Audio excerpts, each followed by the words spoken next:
Hey everybody, Eagle Run 23 here. We are making our very own 8.6 blackout cases. This is new Starline brass that is sized for 6.5 Creedmoor, and I think that's going to work for us. So here is one that I have made, and I'm going to run you through the process right now.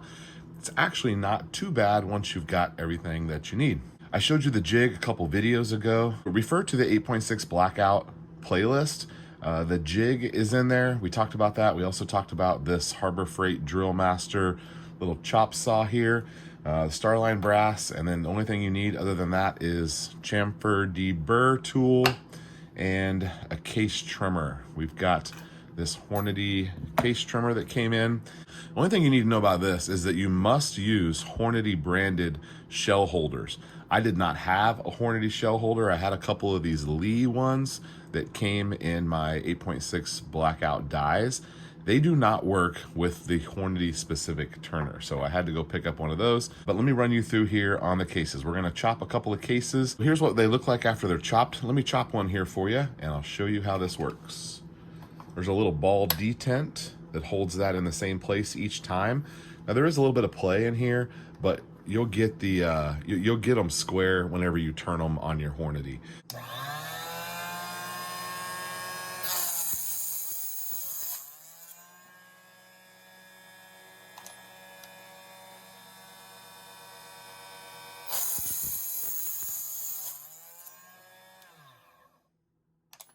So I have mine set to 1.6870. Let's see how many of them come out exactly that. 1.6825, 1.6895. Oh, that one's already done. There's another 1.685. We're shooting for 1.685, but when you run this through your die, it actually makes it a little bit longer. So when they come out of the die, they're coming out, some of them have been even like 1.71. This one maybe is a little bit shorter, but we're trying to get to 1.685. So that's a perfect amount to run through on your case trimmer, and you're gonna be in good shape. I found that trimming them first and resizing them second is really the best way to go.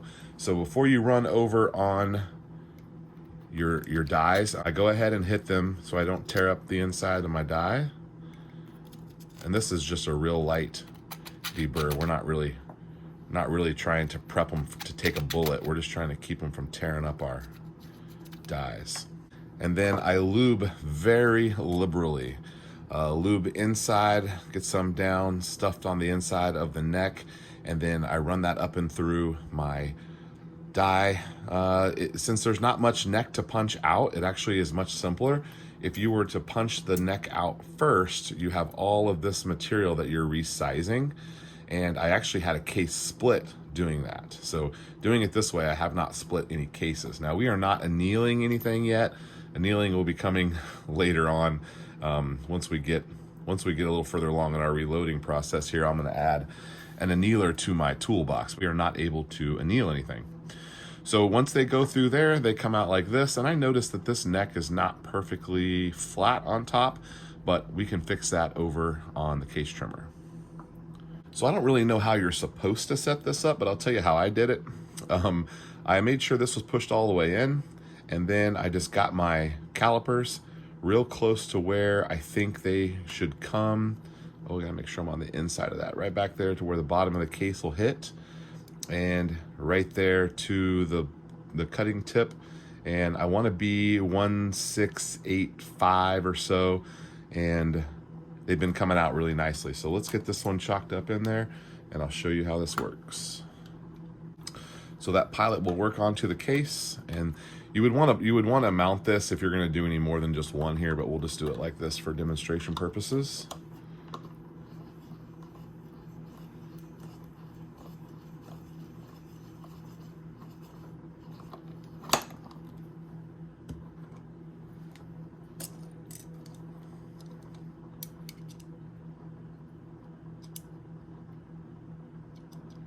Okay, and we're coming out right where we need to be. That one's maybe a little bit short, But from best I can tell, these have been plunking in my barrel just fine. So best I can tell, that's going to be just fine. 168, really we want to be 1685. So I'm a little short. Now I can make a small fine adjustment right here by just pulling that out a little bit. And we can see how that goes. So after the case has been trimmed, we're going to chamfer for real this time, because we're going to be getting a bullet in here next time this guy goes on the press. So I've been kind of dreading this process, but I've actually found it to be quite enjoyable. In fact, when I came out here tonight, I sat down and said, you know what, I think I'm gonna make 100 cases real quick. So I think I can make 100 cases in maybe an hour, hour and a half, but I'm gonna get back to work. But just wanted to make sure you knew how I was making my cases. And we'll be shooting these and testing them soon. I don't wanna make too many of them until I know that everything is working. But I think everything's going well so far. All right, Eagle Run 23, thanks for watching.